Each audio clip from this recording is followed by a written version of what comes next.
रमता राम जपो रे प्राणी, अब तो सुन ले राम कहानी।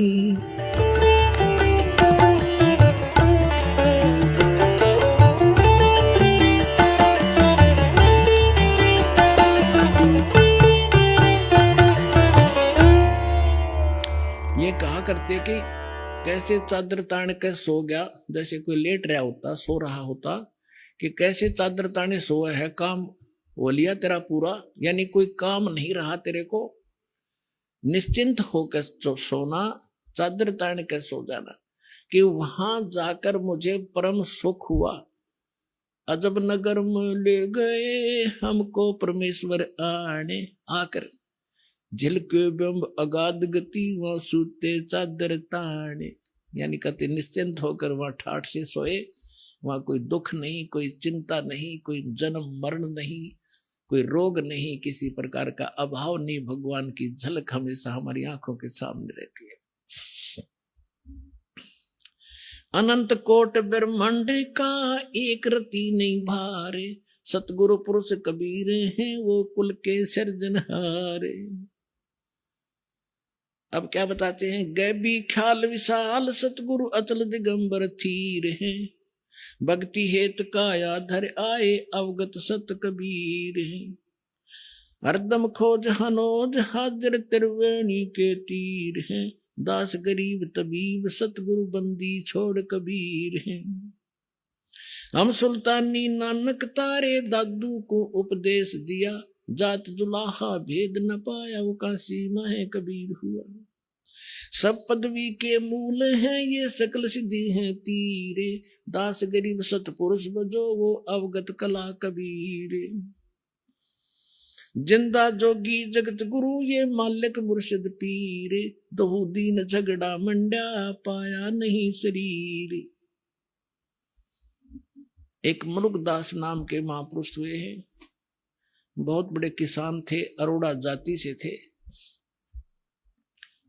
परमात्मा उनको मिले। थोड़ी सी झलक सुनाते हैं, क्योंकि वेदों ने बताया कि वो परमात्मा अच्छी आत्माओं को मिलते हैं जो दृढ़ भक्त होते हैं। मलुकदास नाम के अच्छी आत्मा थे, किसान थे, खत्री अरोड़ा जाति से थे, लेकिन पुण्यात्मा तो पुण्यात्मा ही रहती है। तो परमात्मा क्या लीला किया करते हैं, पहले कहीं भी किसी क्षेत्र में आ जाते थे। जैसे दास बता रहा था, भगवान 3 प्रकार से हमारा धारण पोषण करता है। एक तो स्थिर वहां शरीर में रहते हैं, तेजो में शरीर में, सतलोक में। दूसरा वो शिशु रूप धारण करके प्रत्येक युग में एक ही लीला करते हैं ऐसी। और फिर अन्य जो शरीर धारण करके किसी साधु संत के रूप में कहीं पर भी किसी के वहां प्रकट हो जाते हैं। और पहले तो ऐसा कम्युनिकेशन था नहीं आपस में, 150 किलोमीटर दूर कोई बैठा रहे, 10 दिन 1 महीने में पता ना लगा उसका वहां कौन रहा करता। ऐसे उस समय परमात्मा कहीं भी प्रकट हो जाते थे और वहां रहते थे 1-2 वर्ष, 4 वर्ष, 10 वर्ष, और अपना नाम गाम बताते नहीं थे। हम भी सुना करते थे कि एक साधु आया था, उसने नाम गाम नहीं बताया, पड़ा पहुंचा हुआ था और उसकी महिमा गाई जाती थी, परंतु ये नहीं पता होता था वो कौन थे, कहां से आए थे, कि वो बताया नहीं करते थे। तो ऐसे परमात्मा एक स्थान पर रह रहे थे, आश्रम बनाकर छोटा सा, और वहां से फिर उनके भक्त गांव नगर में हो जाते थे। एक गांव में 4-5 घर थे, 5-6, तो भगवान वहां जाते थे, गांव गांव में, नगर नगर में अपना अमृतवाणी सुनाया करते थे, बोल बोल के उधर जैसी लीला भगवान किया करते। तो मलुकदास के गांव में 4-5-6 भक्त परिवार थे। तो गुरुजी वहां गए सत्संग करने के लिए, तो सभी ने प्रार्थना की आज हमारे घर करना, कल हमारे घर करना, हमारे घर चरण रखना। अब गुरुजी जाते हैं तो उत्तम भोजन बनाया जाता है। तो पहले दिन एक घर में सत्संग किया, बढ़िया खीर खांड का भोजन, हलवा बनाया गया। अगले दिन दूसरे के घर में, अगले दिन तीसरे के घर में। तो आसपास के लोग इस ज्ञान से परिचित ना होकर विरोधी हो जाते हैं, और जगत और भगत के विचारों का मतभेद होने से एक दूसरे के विरोधी ये स्वाभाविक हुआ करते हैं। क्योंकि जो क्रियाएं भक्तों की होती है वो जगत की नहीं होती, और जगत को वो अच्छी नहीं लगती, और भक्तों के लिए वही फाइनल होती है, उसी से उनका कल्याण होता है। जिस कारण से वो गांव का चौधरी था, 800-900 बीघे जमीन थी उस मुल्कदास के। तो उस मुल्कदास जी के पास जाकर, पहले तो मुल्क चौधरी मुल्क सिंह था, वो मुल्कदास क्यों कहे था, मुल्कदास तो पाछा बनाया भगवान ने उसको। अब चौधरी मुल्क सिंह अरोड़ा जी के पास गांव के कुछ व्यक्ति गए, जी ऐसे ऐसे गांव में ठग आ गया है और लूट रहा है, बढ़िया माल खावे है, खीर खांड के भोजन खाता है, और ये अपना बिगाड़ रहा सारे हिसाब किताब को। और ब्रह्मा विष्णु महेश के बारे में वो उठ पटांग बोलता है। अरोड़ा जी भी कृष्ण जी के पुजारी थे, मुल्कदास जी। तो मुल्कदास ने सोचा, बुद्धिमान व्यक्ति होते हैं वो अपने सत्र से काम करते हैं, भगवान से डरने वाले होते हैं। उन्होंने सोचा भाई ठीक है, मैं देखो पहले वेरीफाई करूंगा फिर कोई एक्शन लेंगे। अब कुदरती वो सुबह घूमने के लिए जा रहा था, जिस रास्ते से वो जाया करते थे उसके साथ में किसी भगत का मकान था, उसमें भी उस दिन हलवा बन रहा था, हलवे की महक जाया करे दूर तक। तो उसने देखा रहा क्या हो रहा भाई, मुल्कदास जी ने, मुल्क सिंह ने देखा, वो झांक कर क्या कर रहे हो तुम, आज किस खुशी में हलवा बना रहे हो। उन्होंने बताया चौधरी साहब हलवा तो कद्दे बना ले, हमारे गुरु जी आए हैं, राजो आप भी खा लो, और सत्संग हुआ है, हमारे गुरु जी आए इसलिए बना रखे। तो उसने देखा कि यूं है वो गुरु जी दिखे, कहा ये कहने लगा कितने दिन हो गए तुम्हारे गुरु जी का आए, अजी आज चौथा दिन है। कहा तुम्हारे गुरु जी को, बैठे सामने। मुल्कदास चौधरी साहब गया वहां पर, कहने लगा भाई ठग तू करके क्यों नहीं खाता, क्यों दुनिया को ठगता है, इन गरीबों को तो लग रहा चूसने के लिए, अपना करके खाया करे। तो परमात्मा बोले चौधरी साहब मुझे तो भगवान बगैर किए ही दे रहा है, तो मुझे क्या जरूरत है करने की। अब परमात्मा के सामने उनकी वाणी में कसक थी। मुल्कदास ने सोचा भाई संत है, भगत है, ज्यादा खसना ठीक नहीं इसके साथ, चलो इसने जो कह दिया सो कह दिया। तो उसने ढंग से उत्तर दिया कि एक बात बता महाराज जी, ये भगवान मुझे क्यों नहीं देता बगैर किए। परमात्मा बोले कि तुझे विश्वास नहीं है, तेरे पास वो भक्ति नहीं है जिसमें भगवान बगैर करे भी दे देता है। अब वो भक्ति तो इतनी समझा नहीं, कहने लगा कि एक शर्त रख। मुल्कदास जी बोले बोल। कबीर साहब बोले क्या, कि आज मैं कुछ नहीं खा के आया हूं, घर से निकला हूं, और शाम तक यदि तेरे भगवान ने मुझे भोजन नहीं दिया, बिना करे भोजन दे दिया मेरे बिना किए ही मैं ऐसी जगह जाऊंगा, तो मैं तेरा शेष हो जाऊंगा, भोजन दे दिया था, और नहीं भोजन दिया मुझे तो तुझे अपने खेतों में मजदूर लगाऊंगा, मंजूर है। परमात्मा बोले मंजूर है। अब वो चला गया, उसके खेत थे पूर्व में, अब जा पहुंचा पश्चिम में, गांव नगर से दूर दूसरे के क्षेत्र में। पहले जंगल बहुत होते थे, और वहां जाकर एक वृक्ष पर चढ़ कर बैठ गया, आकाश देखूंगा मुझे कैसे यहाँ कौन भोजन करा देगा, वहां तो कोई जा ही नहीं सकता। अब उधर क्या हुआ कि ये गडरिये होते हैं भेड़ बकरियों वाले, उनका कोई त्योहार था, वो कहने लगे भाई एक खीर बना लो, चावल घर ले आए थे वो। तो उन्होंने उसी वृक्ष के नीचे डेगचा बना के चूल्हा मिट्टी खोद के और वहां बना लिया, लकड़ बाल के खीर बनाने लग गए। एक दो गायें थी उनसे दूध निकाल लिया, और वो बकरी चराने वाले दूर चले गए कि हम आ जाएंगे, अपने आप तुम तैयार करो तब तक। उसके साथ से एक रास्ता जाता था, और उस रास्ते से काफी दूर कुछ घोड़ों की टाप सुनाई दी और धूल उठती नजर आई। उन खीर बनाने वालों ने, उनका तो पता था, जंगल में उनको ज्ञान होता था कि ये कोई डाकू आ रहे हैं, वो तो उनको पता था रास्ता भी यही है। वो छोड़ के बनता हुआ खीर ख्यार भाग गए अपने मित्रों के पास। अब जो ही वो डाकू वहां आकर रुके, उन्होंने देखा भाई ये क्या हो रहा है इसमें, सारे नीचे उतर गए। तो उनमें से एक डाकू ने जाकर देखा कि उसका ढक्कन उठा के देखा कि इसमें खीर बन रही है।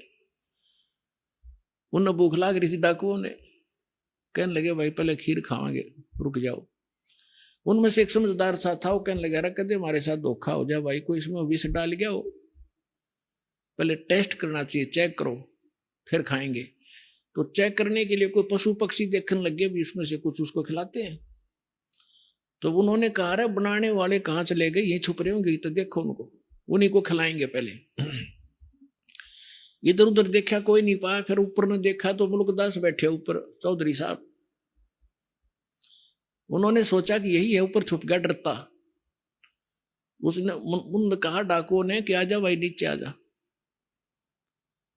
अब उसने सोचा, जब तक उसने ध्यान नहीं था कि ये कौन है, वो तो क्यों आंख नीचे बैठा था, अगेन जान दे न कोई देख ना ले मुझे।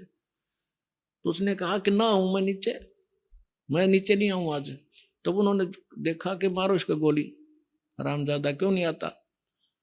तो उन्होंने देखा है तो भाई गोली बंदूक भी ले रहे हैं। तो बोला मारियो ना, मैं नीचे आ जाता हूं। वो नीचे आ गया, एक पात्र में खीर निकाल कर करके ठंडी, और कहा इसको खा। वो ने कहा मैं खीर कती नहीं खाऊं, क्योंकि प्रतिज्ञा कर कह रहा चेला बनना पड़ा चौधरी साहब ने। और उनका पक्की जचगी, किसी ने कुछ ना कुछ मिला रखा है, निकम्मे ने, पक्का चोर है। वो खीर तो नाट्य, वो धक्कत खाओ, उसका दो मारे जूत ला तुम्हारी अखा बैठ के। वो इतनी थोड़ी डाल रखी थी, और डाली को और खा, जल्दी पता लग गया कि नहीं खाओगा तो जल्दी पता लगेगा इसका। 1 घंटे वहां बैठाए रखा, फिर उसने सारी कहानी बता दी जी, मैं इसलिए नाटू था, मारो मत मरे, हमारी एक संत के साथ प्रतिज्ञा थी, आज वो सफल हो, मैं हार गया। तो उन्होंने बोले बात जा तू जाते। अब उसका एक मारे जो उतर भाग लिया सीधा। अब वो जब उसके ऊपर आपत्ति आई कि तू डाकुआ का फंस गया, अरे इनका इन कौन पूछने आई, मार देंगे गोली तेरे। तब याद किया उसी को, हे जो उनके गुरु जी नाम तो जाना नहीं था, उन गांव वालों के नाम जानता था, गांव वाले के, कि हे धन्ना के गुरु जी आज मेरी जान बचा दे, मैं तेरा पक्का चेला बनूंगा। वह जान तो बचानी थी परमात्मा ने, तो पक्की निश्चय कर लिया कि आज जान बच गई, जान दे चरण छूंगा उस महापुरुष के। तो वहां से भाग गया, पूरी सपेटते परमात्मा के चरणों में आकर पड़कर रोने लग गया। परमात्मा बोले सुना भाई, भगवान ने सेवा करी कुछ। बोला जी आपका भगवान तो मर मर खीर खिलावा है, और मैं आपका चेला, आप मेरे गुरु जी, मेरी जान बख्श दी आप। तो तब उस मुल्कदास ने क्या कहा, जब सारे ज्ञान से परिचित हुआ और सतलोक में ले गए भगवान, फिर वापस छोड़ा उस प्यारी आत्मा को। जपोरे मन साहेब नाम कबीर, जपोरे मन परमेश्वर नाम कबीर। एक समय गुरु बंसी बजाई कालंदरी के तीर, एक समय गुरु बंसी बजाई कालंदरी के तीर। सुर नर मुनि जन थक गए थे, वो रुक गया दरिया नीर। जपोरे मन साहेब नाम कबीर, जपोरे मन परमेश्वर नाम कबीर। काशी तज गुरु मगहर पहुंचे, दोनों दीन के पीर। काशी तज गुरु मगहर आए, दोनों दीन के पीर। कोई गड्ढे कोई अग्न जरावे, ढूंढा ना पाया शरीर। जपोरे मन साहेब नाम कबीर, जपोरे मन। कोई गड्ढे कोई अग्न जरावे, नेक न धरते धीर। कोई गड्ढे कोई अग्न जरावे, नेक न धरते धीर। 4 दाग से सतगुरु न्यारे, अजर अमर शरीर। जपोरे मन साहेब नाम कबीर। 4 दाग से सतगुरु न्यारे, अजरो अमर शरीर। दास मलूक सलूक कहत है, खोजो खसम कबीर। जपोरे मन साहेब नाम कबीर। आप सुन रहे थे जगत गुरु तत्वदर्शी संत रामपाल जी महाराज जी के मंगल प्रवचन। अधिक जानकारी के लिए विजिट कीजिए हमारी वेबसाइट www.jagatgururampalji.org। संत रामपाल जी महाराज जी के शुभ आशीर्वाद से पूरे विश्व भर में 500 से भी ज्यादा नाम दीक्षा केंद्र हैं, जिन पर संत रामपाल जी महाराज जी द्वारा ऑनलाइन निशुल्क नाम दीक्षा दी जा रही है। अपने नजदीकी नाम दीक्षा केंद्र का पता करने के लिए संपर्क करें 8222880541।